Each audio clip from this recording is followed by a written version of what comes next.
Cullen goes live in 2 minutes.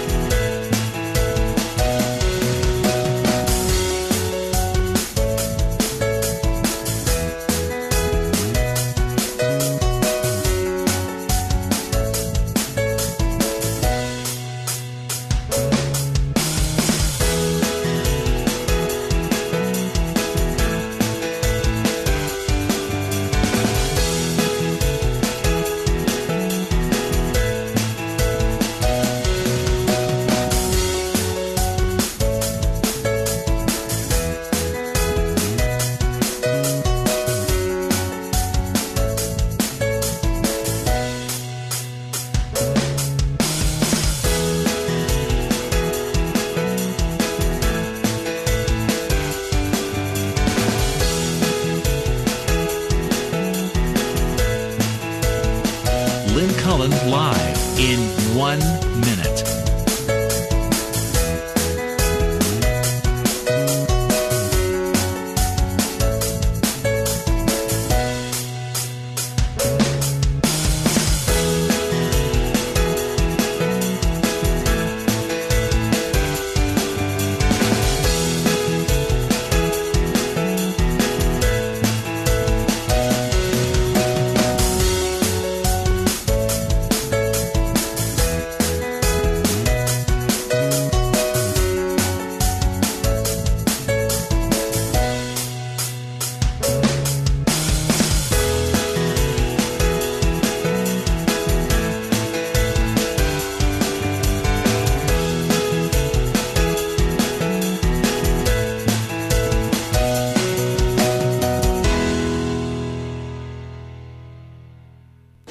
Welcome to Lynn Cullen Live at pghcitypaper.com. Email your questions and comments to Lynn at pghcitypaper.com. Hello there and welcome to the 24th of January edition of the Lynn Cullen. Oh, I was going to say show. It's Lynn Cullen Live. I forget the name of the show. You know the name of your show. Oh, I turn around there and oh yeah, Lynn Cullen Live. Yes. And here's Tom Sokolowski who joins us on Thursdays. The living dead. So, Mr. Sokolowski, welcome. You're looking dapper today. Thank you so much. He's got new glasses. Oh, yes. Because you know what I did? I dropped my other glasses, I guess, in the night. What do you mean your other glasses? Your other 700,000 well, glasses? the one that the jazzy black and white sort of. Yeah. And I dropped them, and I guess in the middle of the night, I didn't know this. I got up to go to the job, and I stepped on them. But I found they got another pair in France because I love those glasses so much that they're being shipped to me from France.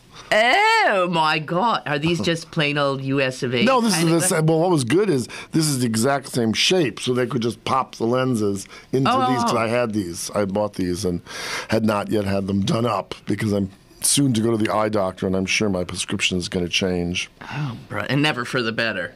Well, no, it's very interesting, and I'm wondering if our listeners have.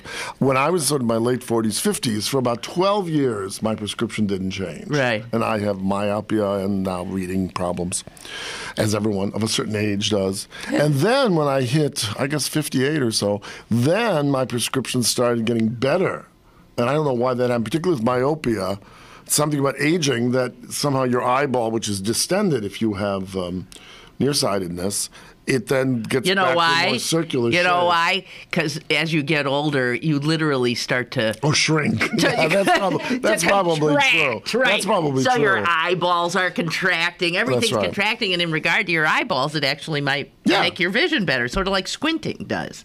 Right, exactly. Exactly. Yeah. And you know what else makes your eyes better? Gin. You should get so lucky as to get a cataract. Oh, right. Because when they remove that thing... They can correct your absolutely correct your vision. Yeah. Well, everyone. I remember my doctor.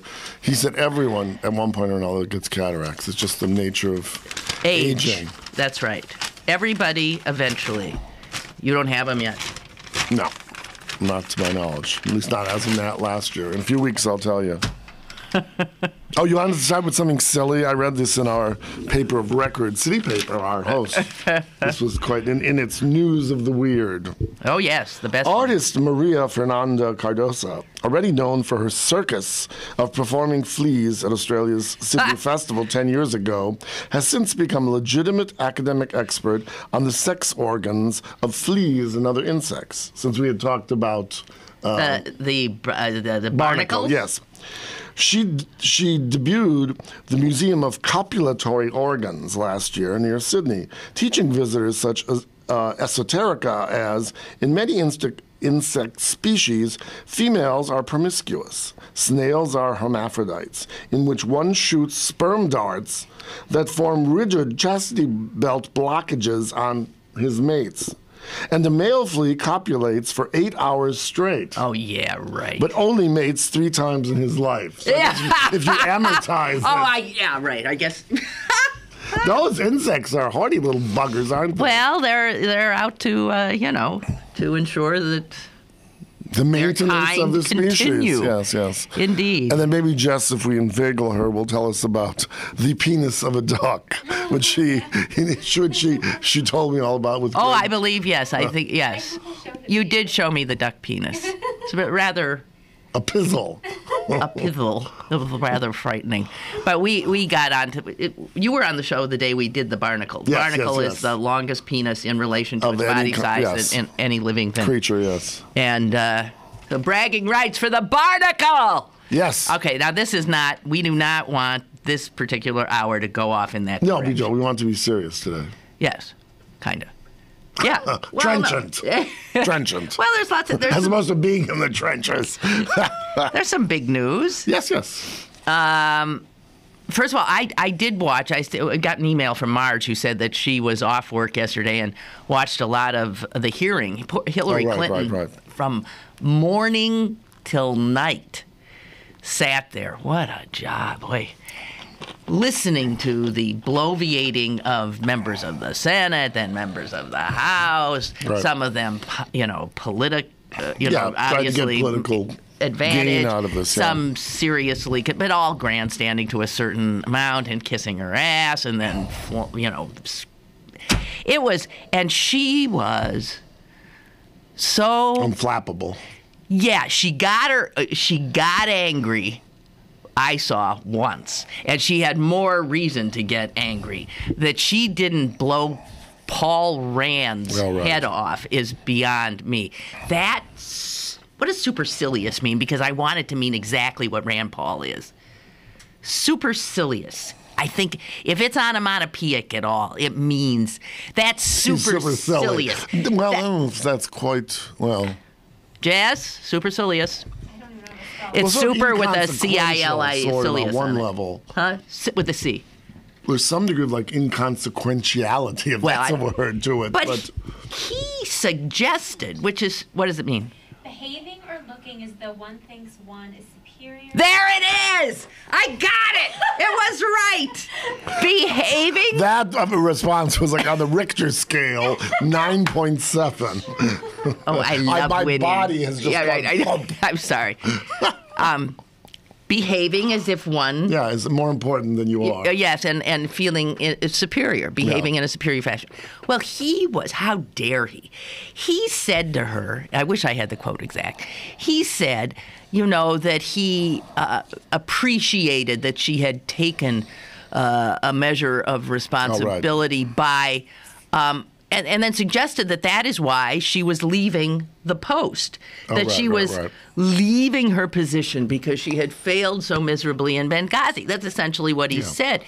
And that she didn't rise out of her chair and beat him over the head with her purse. I don't know how she did it. Well, that's when she said, does it really matter? No. That was the idiot senator from my home state of Wisconsin.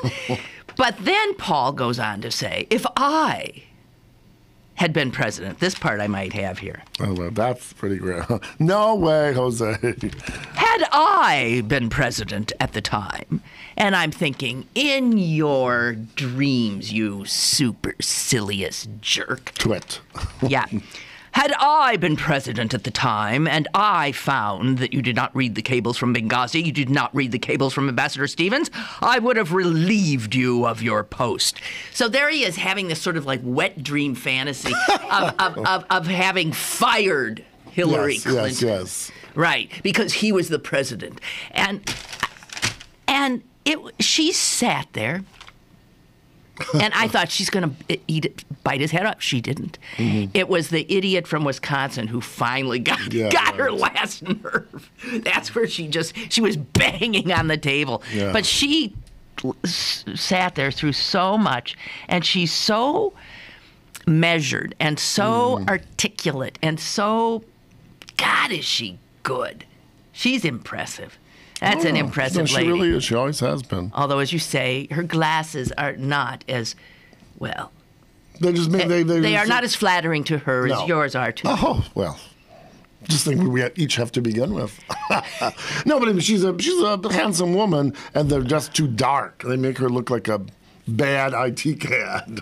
Pardon IT. Well, I don't think Hillary has ever been known for her sartorial sense, nor does she look like she cared much. If you think about in her early days, she really didn't care at all. She wore these big googly glasses when she... No, but recently there have been a number of photos like she hasn't washed her hair in a few That's days. true. There's times now where it looks like her hair is just... And you're thinking, you know what? I understand that. Oh, yeah, she's traveling around the world. You get to a certain point. She's, 66 years old, I think. You get to a certain point and you think... Screw it! I've got busy. I have really important things to do, and styling my hair right now is not one of them. Which is why she just starts pulling it back in a pony. Well, then I also got the impression, because obviously, given her money and whatever, she could have someone do it every morning, but she's not someone who wants to bother with that. Yeah, exactly. But I think also it's just so tacky that, she's resigned. She wasn't forced to resign. She served the country very well.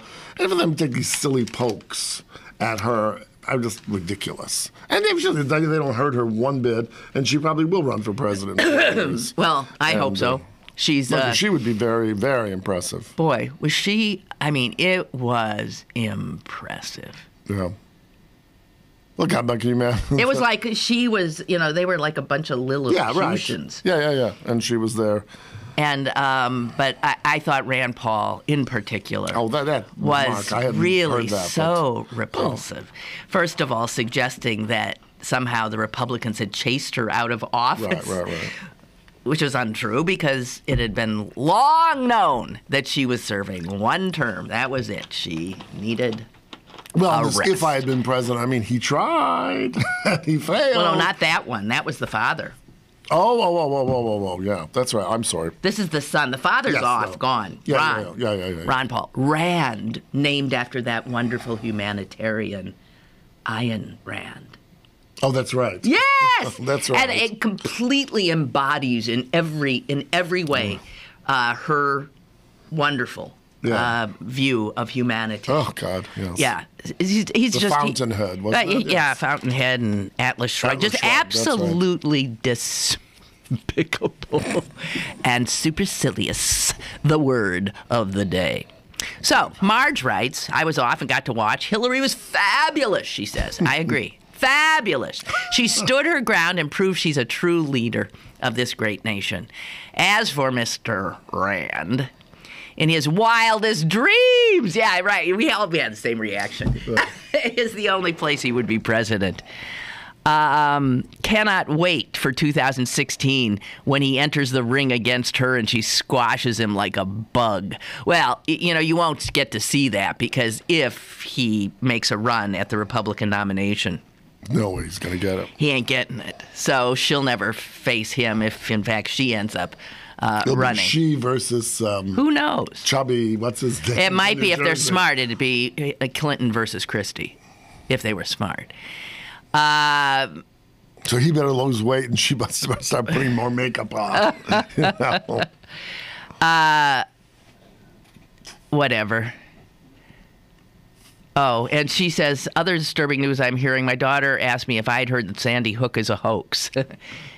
It's out there, apparently. I haven't read any of this stuff, because I will not I won't deign to even read whatever. Well, it's funny. I crap is think I being brought said this up about last that. week. What's his name? Anderson Cooper was the first one who brought about this professor at one of the. Well, no. He is a professor. Yes. At what professor, grand university? One of the Florida State universities. But anyway, he had then the next day, because the first time he just said, and he said the reason I'm bringing this up is, this is a tenured professor at a state university who's being paid for with public monies, and we're not talking about some schnook, in the basement in Wisconsin. Pardon my mentioning your state.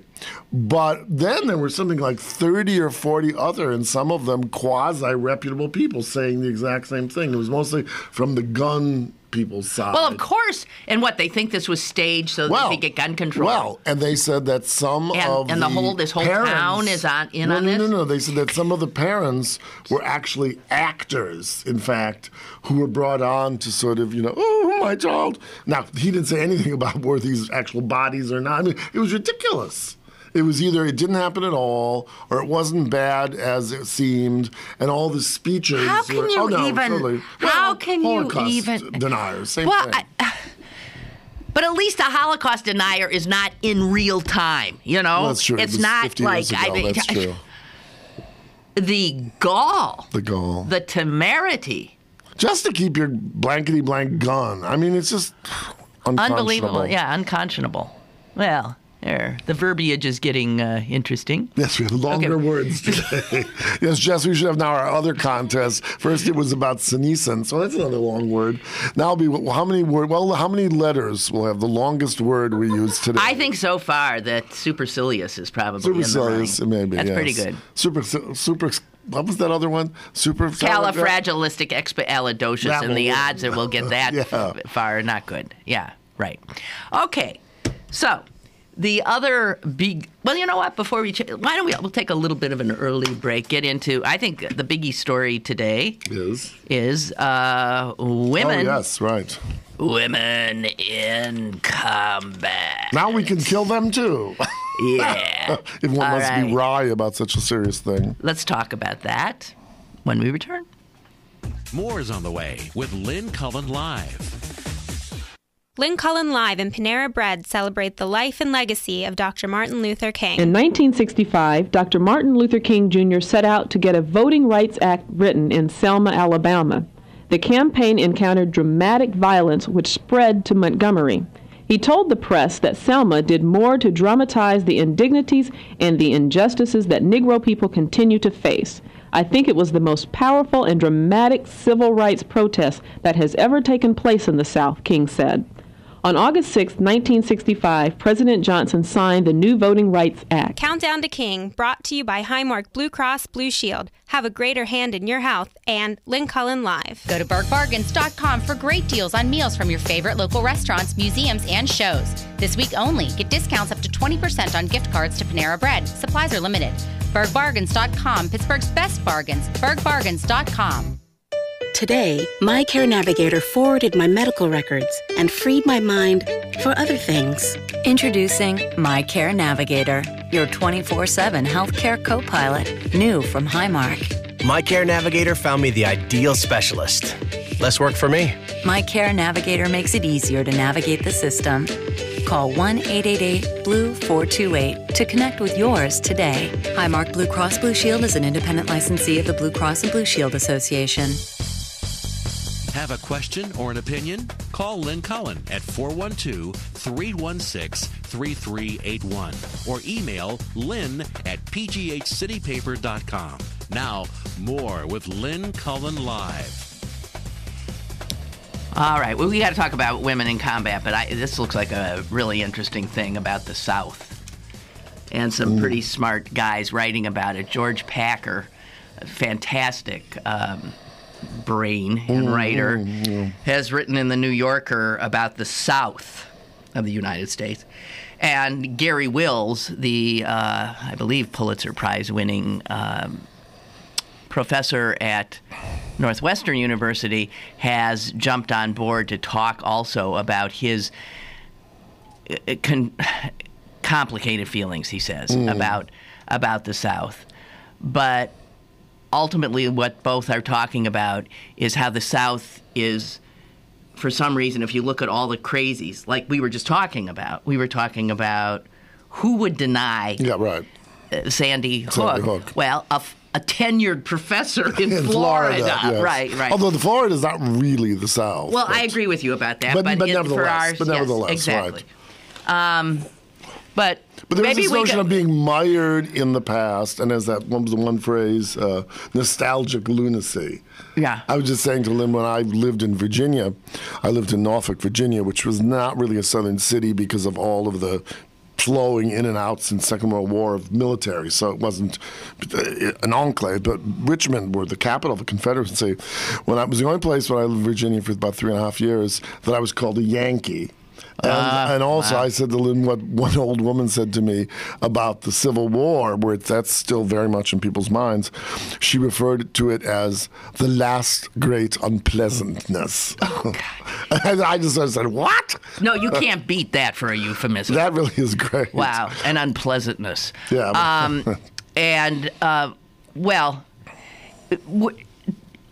The fact that I think mostly what Wills is saying here is, well, here, let me read just the last two paragraphs to you.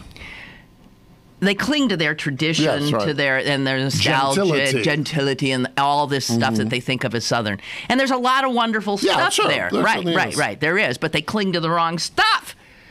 Tradition, Wills writes, dies hardest among those who cannot admit to the toll it has taken on them. That is why the worst aspects of the South are resurfacing under Obama's presidency. It is the dignity that a black should have not merely rights, but prominence, authority, and even awe. That is what many Southerners cannot stomach. They would let him ride on the bus or get into Ivy League schools, but he must be kept from the altar. He cannot perform the secular equivalent of taking the Lord in his hands. It is the dignity. This is the thing that makes the South a distillation point for all the fugitive extremisms of our time. The heart of say no republicanism. The home of lost causes and nostalgic lunacy. It is as if the whole continent were tipped upward so that the scattered craziness might slide down to the bottom. Oh, that's a great line. The South has often been defeated. Now it is defeating itself. And I'm sure there's a lot more there, but it really is. I mean, he's talking about climate change will probably impact the South of the United States more than any other part of the country, and that is where the deniers are in the majority, probably. Well, it's where all their wealth is, in land. It's also, you know what, if you think about it, too, taxation and how they're against taxation. The North tends to, nobody likes to pay taxes, but the North pays its taxes. And what ends up happening when all that money goes to Washington is it is redistributed by our government. And you know where it goes? It goes from the North to the South. The South and its conservative right-wing folks are the recipients of the hard-earned money of the Yankees. Yeah.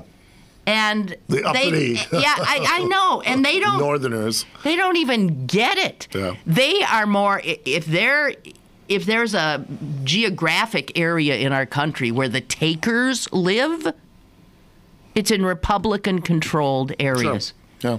It is true, and you can't. I mean, it is undeniable. In fact. In fact. Okay. Women in the military, Mr. Sokolowski. What's your feeling? Well, on one level, I think I said it to you. Like, now they can be killed too, which is an awful They're already thing. being well, killed. And that was the thing. I read a couple of the articles, and they emphasized that although women technically are not holding guns or driving jeeps and that sort of thing behind enemy lines, that already there were, I think, 230, some such number of women killed in active duty. No. Or one jeep. Yes. As of last year. Oh, yeah, you're right. Yes. And then a number of more than 800 have been wounded. But 200, I think, killed. I thought almost 200. No, 130. Okay, well, that's a lot. Yeah. I know. I read the names all the time, and every once in a while you're reading the names of the dead, and there's obviously some you can't tell, obviously female name, and if they're already dying, given the nature of war today, that there's not front lines. Sure. Well, and who's to say that a woman who is agile and good as a marksman or whatever sort of craft you may have, what have you, why can't they, be on the front lines? I mean, who's to say it's just a certain amount of, talking about gentility, that, the ladies shall stay on their porches and their verandas and the men will go out with the guns. Well, I think what... and I think there's money in it, too, that many of the women, it's like battle pay. If you're on the front lines, you get more. That's true, too. So that's another inequality. So I think... I have always said I've never understood that why women were, first of all, denied the right, which sounds sort of oxymoron. But denied the right to fight for your country. Right. On the other hand, I wondered what it was that if I were a mother, why would my daughter be spared? My son is to. I really don't. Well, understand on this, is Israel the only country that has conscription for both sexes? I don't know. I think it's one of the few. If it's not the only one, it's one of the few. Right. And has anybody noticed that the Israeli army manages pretty well with women? Ooh, I'm sorry. With women. Oh. Anyway. But I find it interesting because I really didn't know this was afoot, and you mean afoot? Yeah, it just sort of came out of nowhere to me. But I suspect that's not the case because the Joint Chiefs it had to take a while. Had already said, sure. I mean, unanimously. Okay, so the Joint Chiefs unanimously, and then Panetta said, we're doing it. So are we going to guess is it the military or the South? Okay, we've got a call. Go ahead, please. Good morning. Hi. You were talking about global warming. Mm-hmm. Well, on that report that they put out about global warming, there's a lot of scientists that said that this is not caused by humans. And they were left off the report. Now, I believe in it, but... What specific? Wonder, what kind of evidence are they going to? Wait. It like, you know what I'm saying? What's the evidence to their beliefs? What report are you talking? There's a million reports. The global climate change and the global warming. Yeah, I know, but there's gazillions of reports about what it is. How is it? Articles about the scientists that were left off there that didn't believe it. Listen. They said that this global warming happens in cycles. Yes, so I don't know what to believe. Okay. I think. Listen, the vast majority of climatologists, globally, all over the world, say what's going on right now is not one of the normal warming and cooling cycles that our planet has gone through. This is markedly different, and you can see it start to take off, start to change, when, guess what? Human beings started even figuring out how to make fire and cooking, and then industry, and now, and all of that. And what we have done to the atmosphere is huge. Anyone who thinks that the crap that we spew into the atmosphere, into our oceans, into all this stuff is not having a huge impact is delusional. And the Earth is giving us so many warnings. Yeah. And for people who fail to acknowledge these warnings, well, God help us. I mean, the world is not moving quickly enough, probably, to try to stave off the damage we are doing. Remember the ozone layer, and all of a sudden that layer was over us, which is why you guys could go out when you were kids and tan, and not everybody got skin cancer. Nobody said anything because there was this ozone layer. Right. And it really did protect us from the sun. All of a sudden, in the course of our growing older, we find out there's an ozone layer and there's holes in it. And all of a sudden there's big holes in it. And all of a sudden we're warned not to go outside. Yeah. And the sun, which I used to love, it becomes an enemy. And we're slathering ourselves in protective, coatings to go out in the sun because we destroyed the ozone layer. And they knew it was us. Make a good argument. I can't... They knew it was us. And when we tried all those, fluorocarbons that we were through aerosols and sticking out there. And you know what? We acted on that. The whole world did act. Fluorocarbons, we stopped it. And guess what? The ozone layer is closing up. It's getting better. It's healing. So, I don't know. Okay, then. All right. Thank you. You're welcome. One of the natural things, and this is sort of funny on the same issue, but one of the smaller ozone holes is right over the Netherlands. And the reason for that is one of the natural, quasi-natural causes is cow flatulence. Yeah, but why the Netherlands have a lot of cows? Oh, yeah, tons. For all the cheese. Well, I wonder if there's a hole over Wisconsin then. Well, maybe. Why are the people in Wisconsin particularly flatulent? All that sausage. No, but going back to the women, it is a really interesting notion, I think. And I've always thought that notion of not having, I was glad I didn't have to serve in the military, not that I have any disdain for the military by any means, but this was during Vietnam. But the fact when everyone has to go and do something, and even if you'll fight if you're a nurse or what have you. Because I always remember one of my favorite TV shows of was in the 70s, I guess, this show called China Beach. I don't know if you remember it. Yeah, it was a good show. And the nurses, were in just Vietnam. as much on the front line doing, grotesque kind of triage and... They were just as much up against it as the men were. The thing is, I also think that the reason the chiefs and the defense secretary have said that we need to let women in, and I don't think they're saying this, is because they're not getting enough good people. And because we have this volunteer army and military. Exactly. And it is often said that when you hold women back, you're preventing 50% of your population from helping out. And this would be the case also in combat. Now, here's the thing, though, that troubles me. That is that I hadn't really been quite aware of this. I thought, there were some advisors there.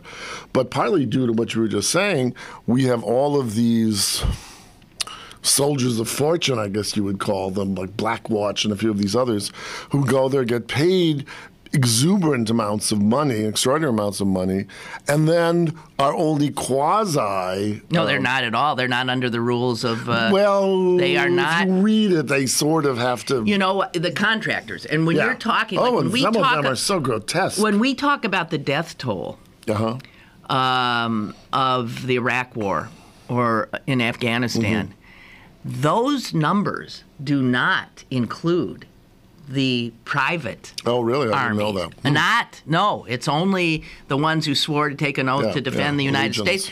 This is, the contractors have died. A lot have died. Sure. That number is not there. If we didn't have this weird army now made up of volunteers and mercenaries. And mercenaries, right. Then you would see much bigger numbers than you're seeing.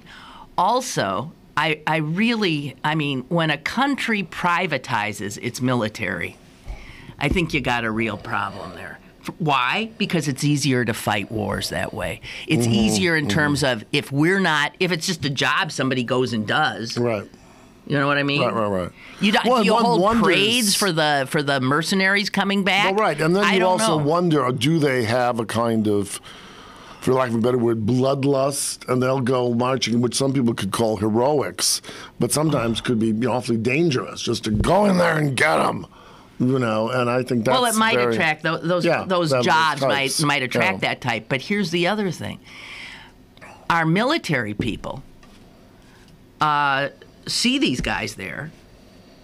They see what they're making. Mm-hmm.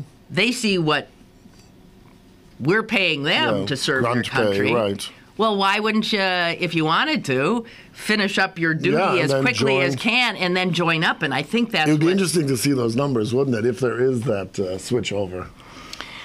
Well, you got to figure that most of the people that are these mercenary types, the private contractors, are in fact former. Yeah.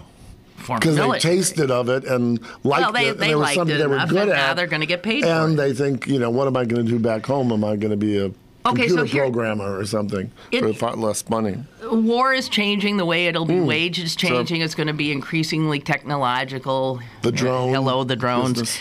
Also, robotic soldiers. Robots on the field. Drones in the air. And sounds like a lot of the movie trailers I've seen recently. Well, that's true. And then that's what's frightening. And then a lot of the training, you'll be a soldier, will be sitting in front of a video screen. Exactly.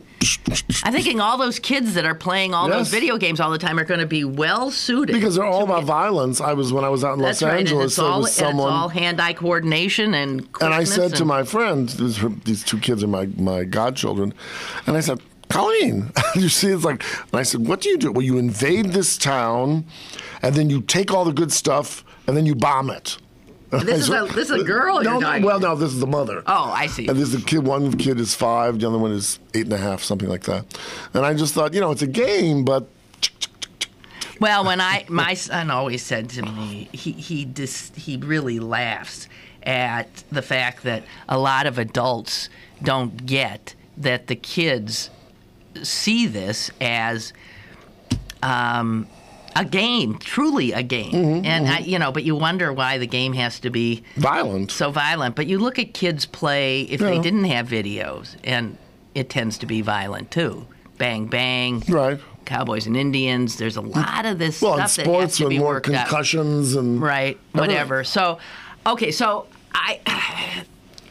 So women are just as suited. My point I'm getting to is women have certain attributes that for the new warfare that's coming our way, they might be extraordinarily well it's all about brawn. Right, but that's what I'm getting at, the brawn factor. Because this is the only part that I do have trouble with. Okay. Women, this is not a surprise to anyone, tend to be smaller and do not have the upper body strength, that men do. They're just simply not built in a way to have it. Okay. But doesn't mean they can't be strong. In a tank, right. Squinched in. But, okay, so the one argument that's always brought up, and I don't have a really good answer for it. Say you got a group out in the field of 6-7 people, and one's a woman, and the others are men. You've seen those posters of a wounded Marine carrying his brother on his shoulder and running. The thing about the women, they're saying in the field, a lot of this stuff is frankly very physical and requires the kind of brawn that only a man brings. As you were saying, since the terms and the articulation of warfare is changing, so the big girls go out in the field, and the small girls and small guys are at the computer. I would agree that if you're in one of these like an infantry thing where there's going to be that potential, I think you don't want a 5'2" right. I don't think you do. You don't want a 5'2" man either. So physical requirements. For those kinds of situations, but who the hell knows? The other thing that's interesting is, especially now more and more of this is coming out, even when the women now are serving as nurses and medics and that sort of thing, but is there going to be more illegal fraternization with women, of course there will be, because and what's all that going to do? There's already problems, yeah. And this is the other issue that I think is very troublesome, because increasingly we are finding out that women in the military are harassed, sexually harassed in general. They are raped. They are fearful of coming forward. Reports from the Air Force are particularly outrageous, in all these fields. So you could say there that there's a problem then in integrating women. But I don't see that the problem is the women. The problem is obviously the men. The men. Yes, but the question, though, becomes there on that point, are you putting women in two kinds of harm's way? The enemy and then their Well, you've got to obviously, there's got to be incredible re-education of the men in the military. And much of it, a little bit I was reading, was talking about the fact of that it wasn't necessarily fraternization of, corporal to corporal or private to private. It was it was officers to Exactly. So that's you got the worst kind. Yeah, I know. Because that's in every way shows that it's a power play. Yeah. I don't know. For women for whom this is an opportunity, an opening, go for it. I think it's fantastic. And I praise our military for taking this on. A lot of the arguments you heard about gays being allowed to serve openly in the military are being trotted out now for women, that they'll impede the morale of the unit, that they'll be blah, blah, blah, blah, blah, the usual stuff. But what's interesting, if you've been reading, this was the last 2 weeks, that although sort of in the field, that seems not to have happened, that's just what do you call it, disappeared, but this business of benefits for, like, your wife or your husband, education programs, are not available to therapy. them. Well, that's, why that is, because we those still... are more social kind of things. We have not repealed, have we, the Defense of Marriage Act? Well, that could be, yes. And that federalized this kind of discrimination. Because I remember there was this man who was, I think he was a priest. He was a priest, and he was counseling, but he was also a psychiatrist. And he started counseling this one woman who was married, and he said he was heartbroken because he had to tell her, I cannot see you because the rules do not allow me to counsel you. Well, I guess what the thing that the story I saw was that units returning from their duty in Afghanistan are offered all kinds of ways to help them re-enter society and to re-enter their marriages, and because there's a large incidence of spousal abuse and divorce and all this stuff that happens when our soldiers come home. And so they offer these seminars and retreats. And one of our soldiers, a woman, signed up, thought this was really important for her, signed up to go. And she showed up at this place with her partner, who was another woman, and they were told to leave. As if that marriage, that unit, did not require the same kind or need the same kind of help. And was not. So that's, again, just another example of the outrage, just outrageous stuff that happened. She had served her country in the same manner that every other soldier there had. Her mistake was that she was gay. And this is why the president, in his inaugural address, that was remarkable, said, wasn't it? We haven't gotten where we need to go until our gay brothers and sisters. The one that struck me as a gay person was the Stonewall mention. Well, yeah, when he sort of said Selma and then Stonewall, it was just like thump, because it was equal with the civil rights movement. I was wondering how so as a gay person listening to that, did you just like?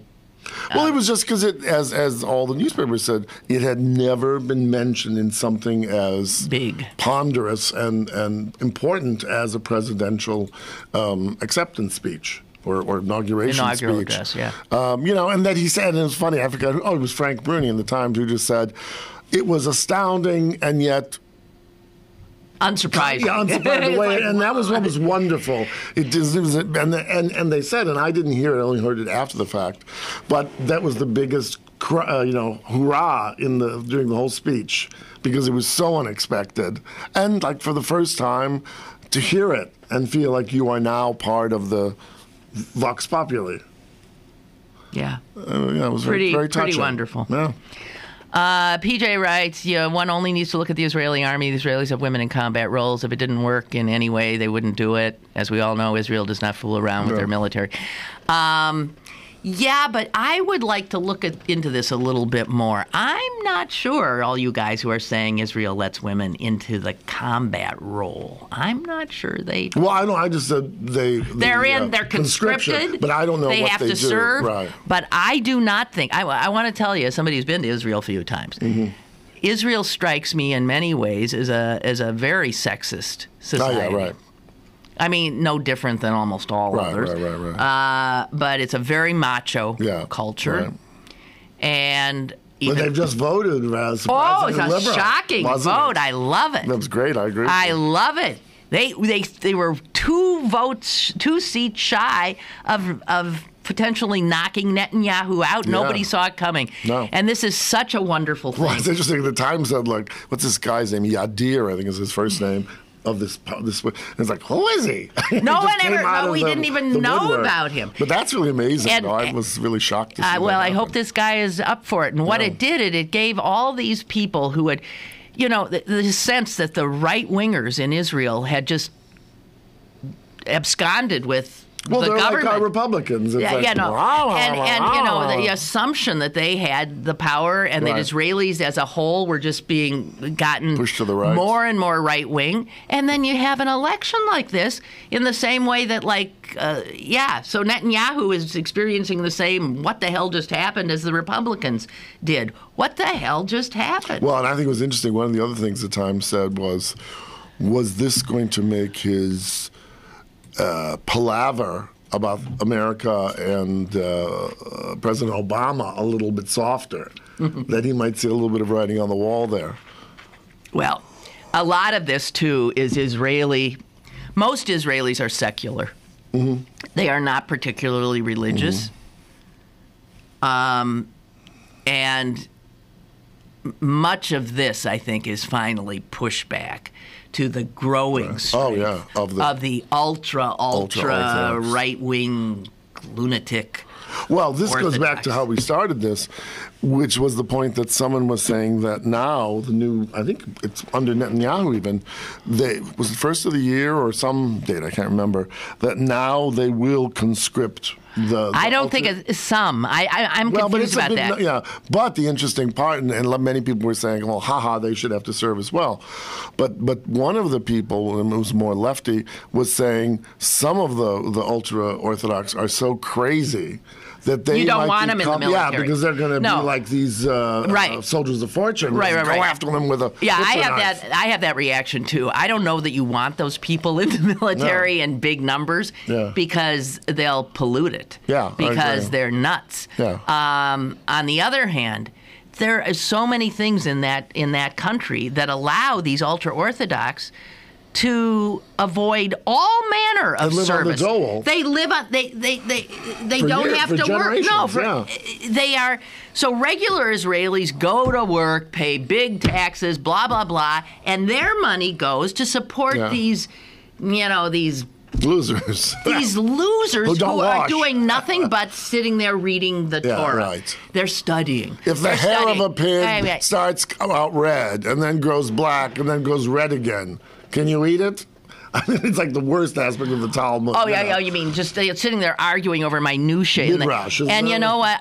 Listen, I hope the secular Israelis finally start saying, okay, enough. We've had it with you guys. You do nothing. Their politics create security concerns.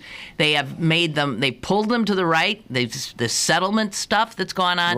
By the way, this new guy who's coming, it's not that he's necessarily going to, if he were in power, would dismantle the settlements. But I don't think he would build any more like the Netanyahu government is. It's unbelievable. Well, But this is a good news. What is, because I think also some of these Israelis are beginning to realize it's the nuts, both in the Islamic world and in the Jewish world, that won't allow the Middle East will be this for our grandchildren, because it's like. The crazies, the loons on both sides are so big. And the people in the South. We're surrounded by jerks. Why are there so many lunatics in this world? Because there are so many frightened people. I agree with you. That's exactly what I was thinking. Fright. It is fear. It's the people who are afraid, and their only response to fear is fight. Take a gun or take a knife. Fight. And God help us from these. Spare us. Yeah. There are many times when fear is a really good thing to have, get your ass out of the way. Because that's how we survive. Yeah. You have to recognize. But not being able to recognize the proper way to deal with a threat. Well, especially when it's fear not of imminent danger, a dog about to bite you, but just fear of difference. Yeah. Or someone whose breath smells of curry as opposed to olive oil, Right. So it's new, yeah. Right. So it's new. Big deal. A lot of people embrace new, but they're in a distinct minority. No, it's true. It's true. We have to take a break. Oh, it's 20 minutes or something. So I remember when Chris Potter talked. Yeah, Chris Potter is trying to get me to be more. Maybe we did just have a gong like they used to have in early TV shows. Okay, we'll take a quick break and be back in a moment. Stick around for more with Lynn Cullen Live after this. Pittsburgh City Paper is available now. Pick up one today for Mozart, Joy Ike, Mark Eddy, Black Veil Brides, and News of the Weird. Pittsburgh City Paper available at over 1,700 locations throughout Western Pennsylvania and on the web at pghcitypaper.com and on your smartphone at citypapermobile.com. Packers. Vikings. We come from different places. Uptown. Downtown. We come to different conclusions. Half empty. Half full. But when we live united, we make a real difference in the building blocks of life. Children succeed in school, families gain financial stability, the health of our neighbors improves, and suddenly so do our communities. Real change won't happen without you. Live United. So give, advocate, volunteer, Live United. Sign up today at liveunited.org. Brought to you by United Way and the Ad Council. Now, it's back to Lynn Cullen Live at pghcitypaper.com. The Holocaust, what those three countries did, it's amazing. Yeah. You were just... Well, I was just saying, you think about the war, World War II, and the three nations, Jewish people in terms of the Holocaust, but Germany and Japan, those three nations, what they created. The people who lost, so you're saying the nations who lost the most have all ended up becoming extremely strong. 20th, 21st century countries.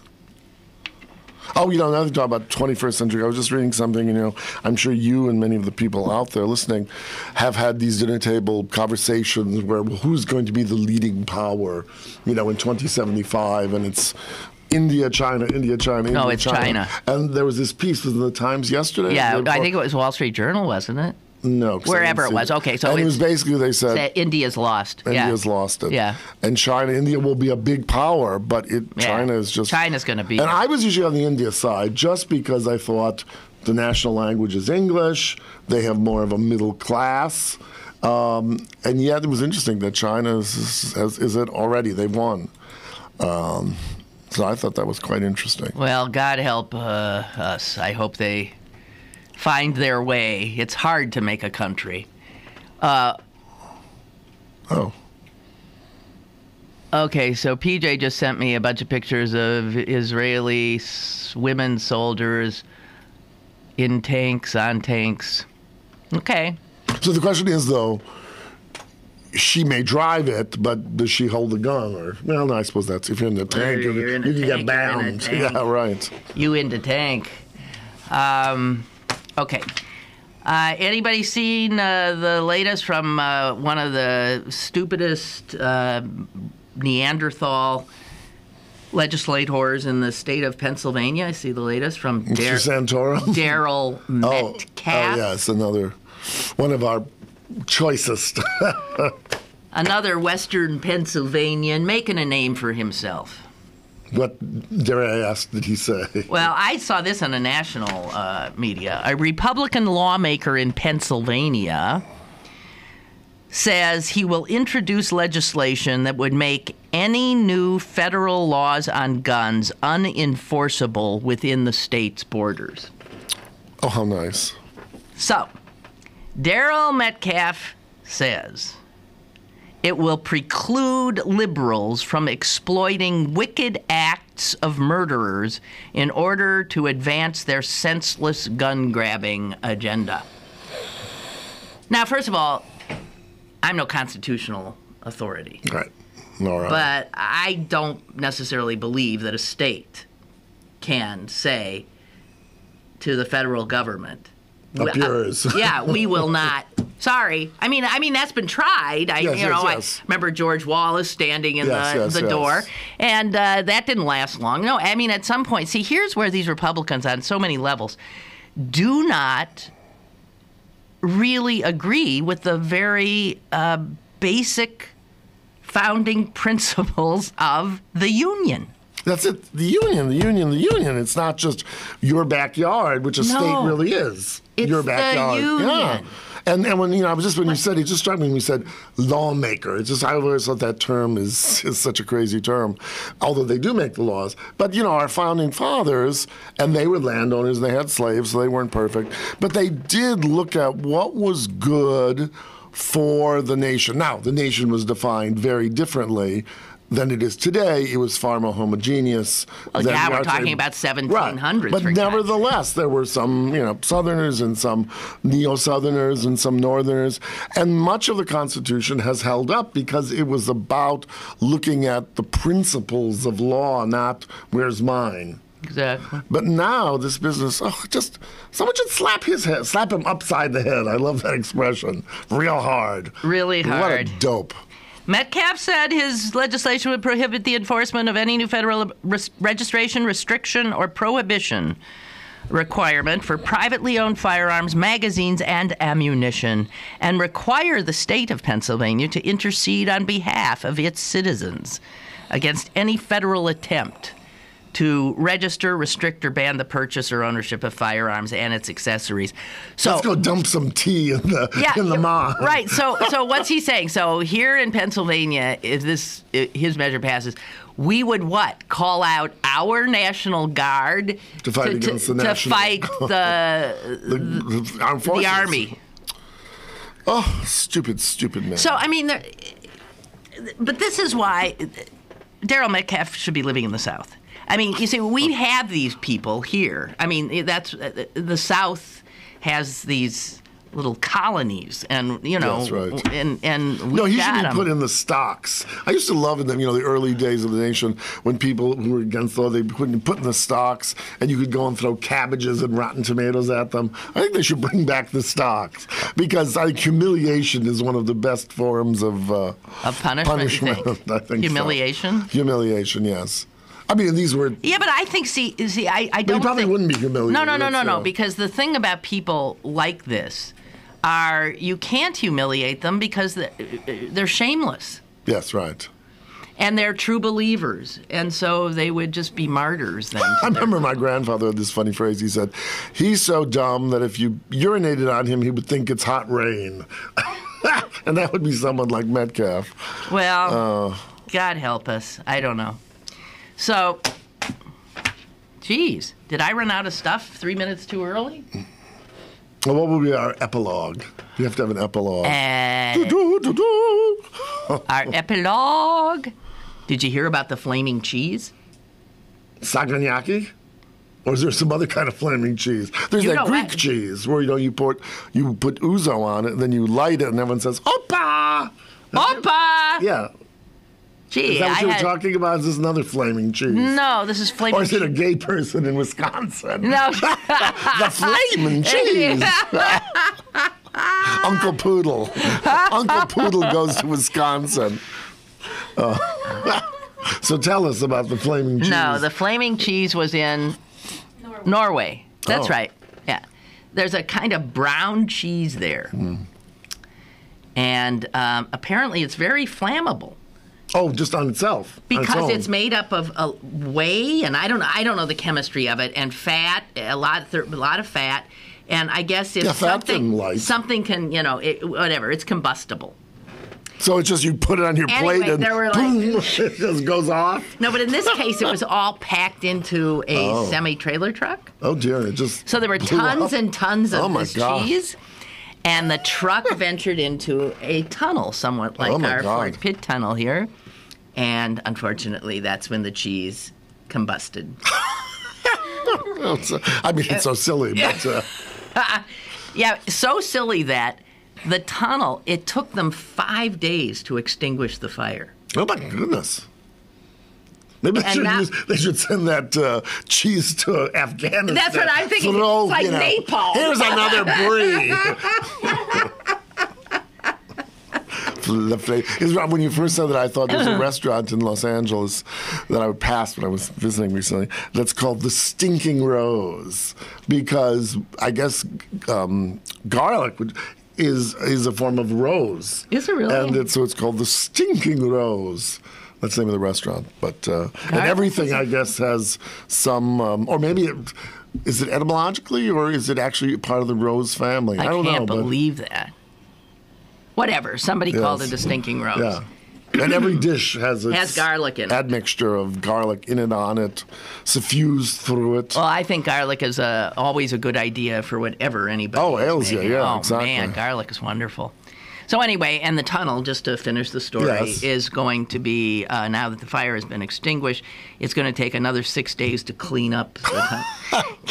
They call it the stinking void from the flaming cheese. Oh, my God. Yes, the flaming cheese. So there you have it. Oh, we must find out the name of this cheese. Oh, I know what we can do. And if we go to that woman, at the Penn Mac, who always says, "Hon, what do you want?" Or what's her line? Yeah, because she knows. She probably cheese. knows. She does. She knows if they have a flaming cheese. So here's what I'm gonna ask you in our final minute here. The First Lady's new hairdo. Oh, her bangs. Yes, Jess and I were talking about that before you arrived. Yeah, what do you think? They're nice. It's nice. You like them? Yeah. Make her look a lot younger. Yeah. Mm-hmm. I was opining that for all that, I thought the hair's nice, but I'm glad she can have some fun with it, even though she's First Lady. But I must admit, I am one of the few people who do not think that she's a clothes horse. I just think she always dresses wrong for her body. You didn't like her coat that she was wearing? No, you know why? Because she's tall and she's slightly hippie. Yeah. And she always wears things like bolero jackets or belts that just emphasize that patunk, and even if she had no hips, that'd be one thing. But he just emphasized, I don't know, I never think, not that she looks like she fell off of a train, but she never looks, I could dress her better. I so disagree. Well, most people do. But I don't know. And then she always wears prints that emphasize that. I don't like all her print stuff that she does, but I thought that coat was simply gorgeous. And some of her evening wear is so gorgeous. And that was it 2 times in a row, Jason Wu, I guess was the design. Well, when she first had him, he was a nobody, and now because of that, he's a somebody. And someone she has her own sense of style. You don't like it. But she has a No, but I'm just talking about for her body. It's not that I don't think that I think her body could look so much better. And then I think I told you when I met her, she was a lovely, lovely person, but she also tends slightly to stoop because she's slightly taller than the president. So you know how tall ladies sometimes will, especially if their boyfriends are shorter. And I haven't noticed that she stoops. A little bit. She's not taller than he is. Yeah. Well, maybe when she wears heels. When she wears heels. And she does tend to wear lower heels. But you see that all the time now. You see shorter men, especially in Hollywood, with tall women, and women don't seem to be, what's the point? And but a lot of them, maybe it was of a generation. That's true.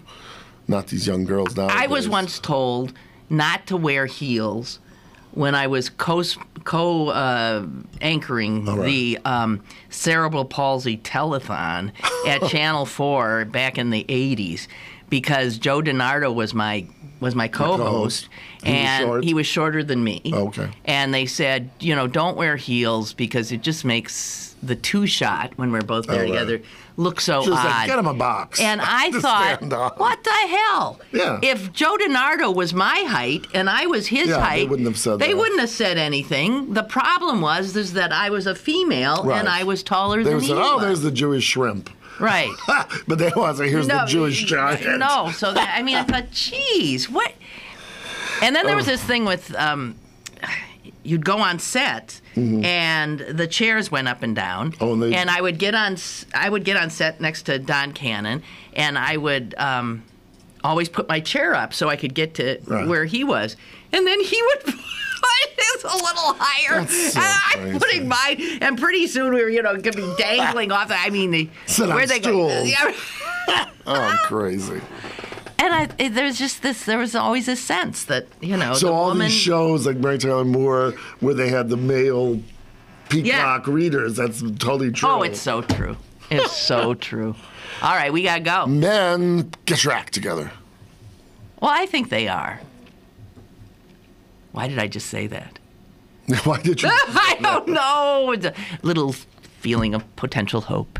Thank you so much, Mr. Sokolowski, for joining us on this Thursday. Tomorrow, ladies and gentlemen, just you and moi. Have a great day. Bye-bye. I have to see if...